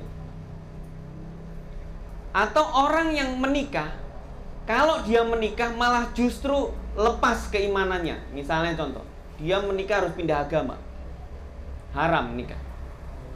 Ya, ini contoh-contoh aja. Ya, banyak yang lainnya. Pokoknya intinya bahwa kalau dia menikah itu semakin bermaksiat kepada Allah, semakin tidak taat kepada Allah, ya, semakin membenci atau bahkan mungkin keluar dari agama ini, maka itu menunjukkan bahwa pernikahannya haram. Ya, terakhir ya, masih ada 2 sebenarnya atau 3, atau mau live yang nanya? Karena kasih kesempatan teman-teman. Oke, silahkan bagi teman-teman. Ya, Iman. Cek. Ini dulu. Beliau dulu ya. Sebelum yang tadi. Nanti langsung Ustaz. Assalamualaikum warahmatullahi wabarakatuh. Waalaikumsalam. Ini pakai ini. Pakai ini mungkin lebih baik. Cek. Permisi Ustaz, saya mau bertanya. Tadi kan sempat di-mention bahwa pertama niat, kedua tujuan, ketiga kan visi tadi yang belum disebut. Saya menangkap tadi visi kan satu hal yang dibangun bersama pranikah ya, sebelum jadi kayak ada kita seolah-olah bikin MOU antar calon. Nah, kira-kira saat kita membangun visi bersama itu sebelum menikah itu bagaimana sih? Dan harusnya dalam Islam visinya juga bagaimana? Terima kasih. Langsung pertanyaan selanjutnya atau dijawab dulu Ustaz? Langsung kedua aja. Langsung kedua. Cek. Bismillahirrahmanirrahim. Ustaz, ini saya mau bertanya perihal niat itu. Saya pernah sempat dicurhatin sama teman, DM seorang akhwat, pertanyakan udah proses atau belum dan lain-lain, tapi akhwatnya langsung tegas ada niat apa gitu. Akhirnya jika belum berkenaga ta'aruf gitu. Akhirnya yang akhwat langsung tegas, punya hafalan berapa gitu. Nah, dijawab sama teman saya, insya Allah baru itu 30. Itu chatting? DM IG. DM IG. DM IG. baru juz 30 insya Allah bakal terus menambah di jam itu. Akhirnya dijawab sama akhwatnya, mohon maaf belum bisa gitu. Nah teman saya dari situ termotivasi Ustaz, termotivasi untuk lebih giat menghafal Al-Quran. Terus ada teman saya juga yang mendengar, yo niatnya salah dari awal seperti itu, nggak boleh niat menghafal Al-Quran demi diterima oleh akhwat ini. Tapi saya ada pikiran lain Ustaz. Ya nggak apa-apa kalau niatnya itu untuk jadikan motivasi, nggak apa-apa, jalanin aja dulu. Nanti di sela-sela menghafal Al-Quran itu pasti bakal proses menghafal Al-Quran, nanti lama-lama Allah sendiri yang akan memaukan hatinya takut kepada Al-Quran sampai akhirnya melupakan niat awalnya untuk diterima akhwat ini gitu. Nah pertanyaan saya ini lebih niat itu sifatnya mutlak atau toleransi Ustaz? Terus ada sebuah hadis yang pernah saya dengar, niat seorang mukmin itu lebih baik daripada amalnya, hadis riwayat Tabrani. Nah itu bagaimana pemaparan kontekstualnya Ustaz? Seperti itu. Baik. Ya, kisah tadi membuat saya nggak berani DM akhwat ya. Takut sih. Ya, saya jawab pertanyaan yang kedua dulu aja. Bahwa apa namanya? Kalau kejadian seperti itu, bahwa si akhwat kemudian nanyakan hafalanmu udah berapa, kemudian dijawab segitu, kemudian ditolak ya. Kemudian si ikhwan kemudian bersemangat untuk menambah hafalan ya. Kalau saya secara pribadi dalam konteks kalau saya ketemu dengan orang seperti itu, saya kan cenderung menjaga dia tetap semangat. Tetapi saya akan menyampaikan bahwa ada yang jauh lebih penting untuk diniatkan ketika kita itu menambah hafalan gitu, dibandingkan hanya sekedar untuk ngejar akhwat gitu. Jadi kalau ngomong sama orang sudah semangat kayak gitu, jangan dijatuhkan. Karena kalau dijatuhkan nanti dia ya wis lah gak usah hafalan gitu. Gimana caranya supaya dia tetap hafalan tetapi niatnya kita luruskan. Cuman gitu aja. Gitu. Karena sayang juga kalau dia itu kalau menurut saya pendapat antum tadi itu saya nggak setuju. Biarkan dia tetap niatnya hafalan untuk perempuan, untuk akhwat. Nanti siapa tahu di tengah-tengah kemudian dia makin cinta dengan Al-Quran kayak gitu kan? Kan siapa tahu kan? Ya kan siapa tahu? Ya siapa yang tahu? Ya kan? Oh iya, nah, kalau tujuannya untuk itu, saya katakan bahwa gimana caranya, kita tetap ada peran kita untuk meluruskan, bukan kita biarkan. Kalau kita biarkan kasihan nanti. Ya kalau kemudian akhwatnya balik, kita ngomong si ikhwan itu kemudian ngomong ke akhwatnya, aku sudah nambah hafalan 2, halah cuma 2, tambah 10, umat dia. Karena niatnya cuma buat itu, ya kan? Niatnya cuma buat itu. Akhirnya dia nggak akan ketemu ya, dengan pahala ya, kasihan. Itu jawabannya. Kemudian yang antum tadi tentang visi. Bagaimana kemudian visi itu harus kita buat, harus disepakati ya. Itu jawaban saya adalah tunggu di kajian kita yang berikutnya. Karena temanya akan tentang visi ya. Temanya tentang visi nikah. Kalau kita ngomong ini sampai pagi nanti. Jadi kalau Anda besok nggak datang, Anda rugi. Baik ya, Ustaz, dicukupkan dulu sesi. Baik teman-teman, kita cukupkan dulu sesi pertanyaan kita pada malam hari ini. Mohon maaf karena waktu kita terbatas. Baik Ustaz, agar majelis kita lebih sempurna lagi, kami minta tolong kepada Ustaz untuk menutup dengan doa kepada Ustaz Aditya. Dipersilakan. Baik. A'udzubillahi minasyaitonirrajim. Bismillahirrahmanirrahim. Wassalatu wassalamu ala Rasulillah wa ala alihi wa sahbihi ajma'in.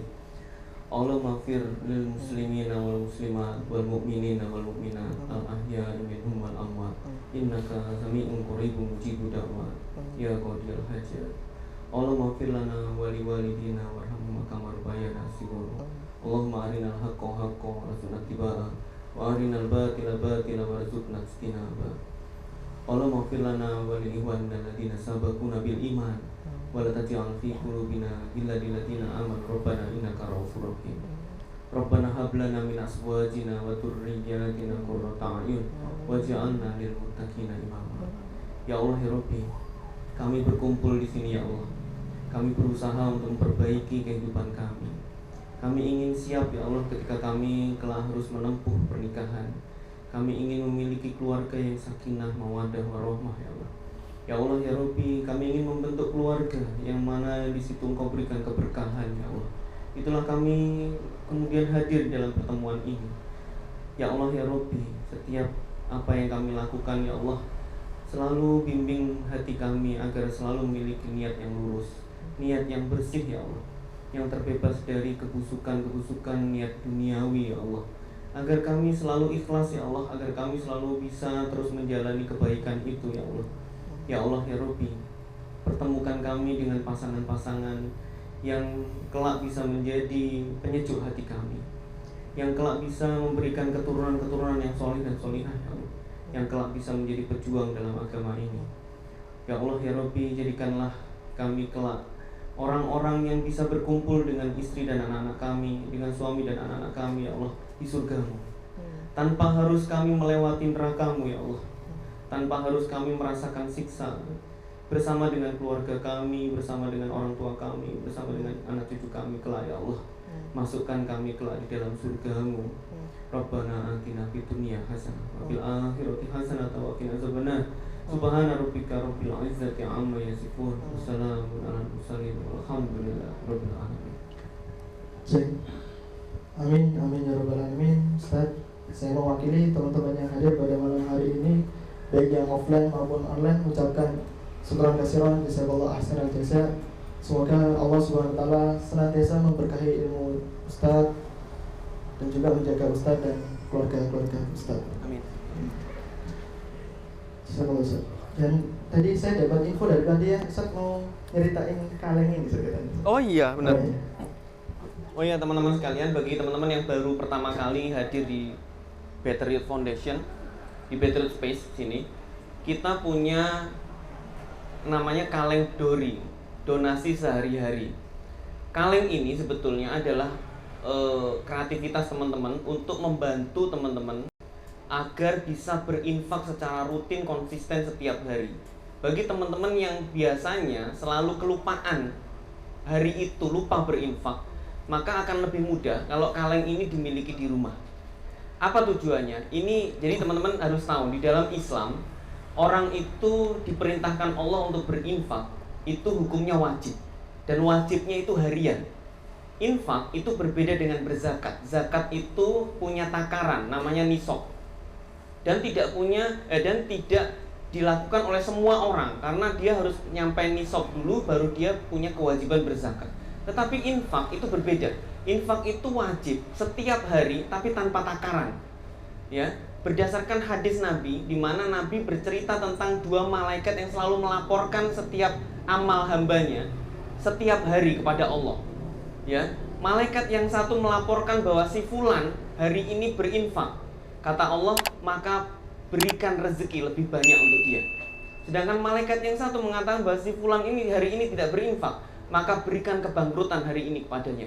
Maka sebenarnya teman-teman sekalian, kalau ada di antara kita, kadang kalau orang Jawa mikirnya ada yang kehilangan sesuatu, mikirnya apa? Oh, lali gak sedekah sih, jarang sedekah. Itu sebetulnya bukan mitos, itu hadis Nabi, bahwa orang yang lupa berinfak biasanya akan Allah bangkrutkan hari itu dengan dia kehilangan sesuatu. Naudzubillah. Maka untuk membantu itu, salah satunya adalah kita mempunyai kaleng dori ini. Kaleng dori ini hanya mengganti produksinya aja berapa? 10.000 rupiah saja. Teman-teman bisa nanti ke panitia ya, dan ini bisa dimiliki, ditaruh di rumah. Dan ini juga salah satu tools untuk berdakwah, ngajak keluarga rutin berinfak setiap hari. Nanti setiap bulan silakan dibawa ya, ketika kajian kayak gini, setorkan kepada panitia yang jaga di absensi di sana. Nanti akan didata dan kemudian nanti akan diberikan kwitansi buat teman-teman. Oke? Itu aja dari saya. Terima kasih.